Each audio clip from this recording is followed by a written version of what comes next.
Sungkan adalah penyakit yang orang Indonesia khususnya punya ya. Ada baiknya, tapi ini juga bisa jadi masalah di dalam hubungan. Amsal 29 ayat 25 firman Tuhan berkata, takut kepada orang mendatangkan jerat, tetapi siapa percaya kepada Tuhan dilindungi. Ketika kita mulai sungkan sama orang, takut sama orang, ada jerat kata firman Tuhan. Apa jeratnya? Saya akan bahas 3 hal pagi hari ini. Yang pertama, sungkan sama teman, kita melukai hati Tuhan. Hesitation traps people into making bad choices. Karena sungkan kita jadi bikin keputusan yang salah. Yakobus 4:4 berkata gini, hai kamu orang-orang yang tidak setia, tidakkah kamu tahu bahwa persahabatan dengan dunia adalah permusuhan dengan Allah? Jadi barang siapa hendak menjadi sahabat dunia ini, ia menjadikan dirinya musuh Allah. Ayat ini bukannya mengajar kita supaya kita benci sama orang dunia, no.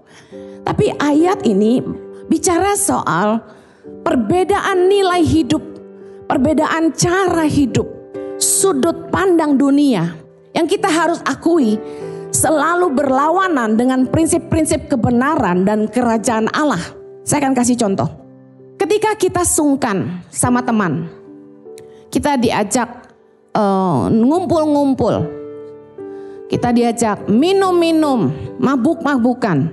Kita mulai ikut karena awalnya sungkan, ya udahlah ikut aja. Lalu kemudian kita mulai diajak ngumpul-ngumpul sama teman-teman yang ngomongnya gak karuan, ngomong kotor terus. Karena sungkan ya kita ikut aja. Dan apalagi banyak hal yang kita lakukan karena sungkan sama orang. Padahal kita tahu itu gak berkenan sama Tuhan. Diajak join bisnis yang gak halal, kita ikut aja. Demi cuan katanya. Banyak hal. Orang itu kalau sungkan sampai mengorbankan nilai kebenaran. Contoh, prinsip dunia itu bilang, pesta pora it's okay, mabuk it's okay. Punya kepentingan di dunia, selama kita masih hidup di dunia wajar aja. Tapi Lukas 21 ayat 34, Yesus bilang begini, jagalah dirimu supaya hatimu jangan syarat oleh pesta pora dan kemabukan serta kepentingan-kepentingan duniawi. Dan supaya hari Tuhan jangan dengan tiba-tiba jatuh ke atas dirimu seperti suatu jerat. Kita memang hidup di dunia, tapi kita gak boleh ngikutin cara hidup dunia. Satu kali saya pulang dari Australia berlibur ke Indonesia, saya diajak ke gereja, ke salah satu gereja, saya tidak sebut ya. Pulang gereja itu kami makan siang di Shangri-La. Kemudian Anda tahu di Shangri-La itu ada cafe, music cafe ya di bawah itu. Mulailah hamba Tuhan dan teman-teman pelayan Tuhan ini duduk.